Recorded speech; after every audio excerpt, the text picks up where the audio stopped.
Hey guys welcome back. ഇന്ന് നമ്മുടെ പടമാണ് നെല്ലിക്കാമ്പോയിൽ നൈറ്റ് റൈഡേഴ്സ്, നിന്നെ ഞെട്ടിക്കുന്ന ഒരു സർപ്രൈസ് ഞാൻ സെറ്റ് ചെയ്തിട്ട്. Starring Mathew Thomas, Roshan Shanavas and Sarath Sabha. Female ലീഡ്സിൽ Meenakshi Unnikrishnan ഉണ്ട്, മെറിൻ ഫിലിപ്പ് ഉണ്ട്. ഈ മൂവി ഡയറക്ട് ചെയ്തിരിക്കുന്നത് നൗഫൽ അബ്ദുള്ളയാണ്. നൗഫൽ അബ്ദുള്ളയുടെ ഒരു ഡയറക്ടറൽ ഡെബ്യൂ കൂടിയാണ് നെല്ലിക്കാമ്പോയിൽ നൈറ്റ് റൈഡേഴ്സ്. മൂവിയെ കുറിച്ച് പറയുകയാണെങ്കിൽ എനിക്ക് അത്ര വലിയ കാര്യമായിട്ട് ഈ പടം ഇഷ്ടമായിട്ടില്ല. വളരെ ഒരു ബ്ലാൻഡ് രീതിയിലുള്ള ഒരു സ്റ്റോറി ടെല്ലിങ്ങും ഡിറ്റക്റ്റീവ് വിജനുമായിട്ട് വളരെയധികം റിസംബ്ലൻസും ആണ് എനിക്ക് ഈ പടത്തിൽ തോന്നിയത്.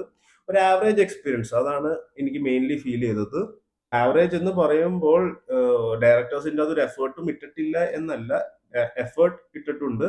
പക്ഷെ അതിന്റെ സ്റ്റോറിയുടെ സ്ക്രീൻ പ്ലേയും കാര്യങ്ങളൊന്നും അത്ര ക്രിസ്പായിട്ട് എനിക്ക് തോന്നിയില്ല. ഒരു വളരെ ഇൻകൺസിസ്റ്റന്റ് ആയിട്ടുള്ള ഒരു സ്റ്റോറി ടെല്ലിംഗ് മെത്തേഡ് ആയിരുന്നു. സ്റ്റോറി ടെല്ലിംഗിൽ കുറച്ച് വെറൈറ്റി ഉണ്ടായിരുന്നെങ്കിൽ തന്നെ ഈ പടത്തിന്റെ ഒരു രീതി മാറിപ്പോയേനെ. ഇത് വളരെയധികം ഡിറ്റക്റ്റീവ് വിജിലനായിട്ടാണ് എനിക്ക് റിസംബ്ലൻസ് തോന്നിയത്. കാരണം ഡിറ്റക്റ്റീവ് വിജിലന്റെ ഒരു ഫ്ലാറ്റ് ബ്ലാൻഡ് രീതി തന്നെയാണ് ഈ പടത്തിന്റെ അകത്തും വന്നത്. സ്റ്റോറിയും ഓൾമോസ്റ്റ് സിമിലർ ആണ്. ഒരു വില്ലേജ്, ആ വില്ലേജിന്റെ അകത്ത് കുറെ സൂപ്പർസ്റ്റിഷ്യസ് ബിലീഫ്സ്, ആ അതിന്റെ ഇടയിൽ ഇവിടെ കുതിരക്കാലൻ എന്ന് പറയുന്ന ഒരു ക്യാരക്ടർ വരുന്നു, വില്ലേജേഴ്സിനെ പേടിപ്പിക്കുന്നു.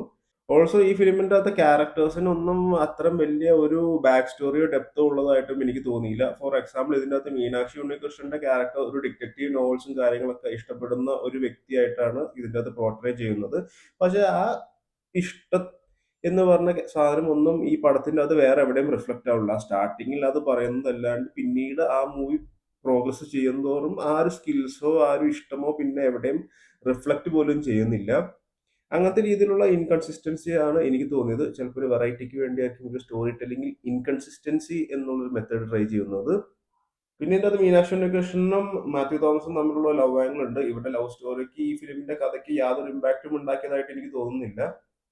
ഇതൊരു ഹൊറർ മൂഡ് കൂടിയാണ് ഈ ഫിലിമിൽ ജനറേറ്റ് ചെയ്യുന്നത്. അതിന്റെ സൗണ്ട് ഡിസൈൻ കൊള്ളാമായിരുന്നു. Music department was also good. Sound design കൊള്ളാം എന്ന് ഞാൻ പറയാൻ കാരണം, ഇതിന്റെ ഒരു സീൻ ഉണ്ട്, വേറെ ഇവരൊരു ചായക്കടയിൽ ഇരുന്ന് ചായ കുടിക്കുന്നു. ആ സമയത്ത് ആ ചായക്കടയുടെ നടക്കുന്ന കുറെ തിക്കും തിരക്കും ഒക്കെ നമുക്ക് നല്ല രീതിയിൽ ഇങ്ങനെ കേൾക്കാമായിരുന്നു. അത് അങ്ങനത്തെ കുറെ രസകരമായിട്ടുള്ള കാര്യങ്ങളൊക്കെ ഈ ഫിലിമിന്റെ അകത്തുണ്ട്. ഇനി ഇതിന്റെ മ്യൂസിക് ഡയറക്ഷൻ ഹാൻഡിൽ ചെയ്തിരിക്കുന്നത് നേഹ നായരും യക്സ ഗ്യാരി പെരേരയുമാണ്. ഫേമസ് ഫോർ യോബിന്റെ പുസ്തകം, ആ പാട്ടുകൾക്ക് ഇപ്പോഴും എന്റെ പ്ലേലിസ്റ്റിലുണ്ട്. പക്ഷേ ഈ ഫിലിമിന്റെ സോങ്സ് കൊള്ളാമെങ്കിലും അത്ര വലിയ ഓർത്തിരിക്കാനോ ഓർമ്മയിൽ നിൽക്കുന്ന പോലത്തെ രീതിയിലുള്ള പാട്ടുകളോ കാര്യങ്ങളൊന്നും ഈ ഫിലിമിന്റെ അകത്തില്ല.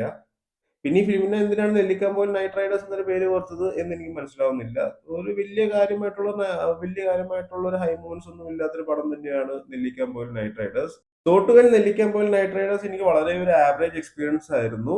ഈ ചില സമയത്ത് ചില പടങ്ങൾ ഇറങ്ങില്ലേ, തിയേറ്ററിൽ പോയി കണ്ടാലും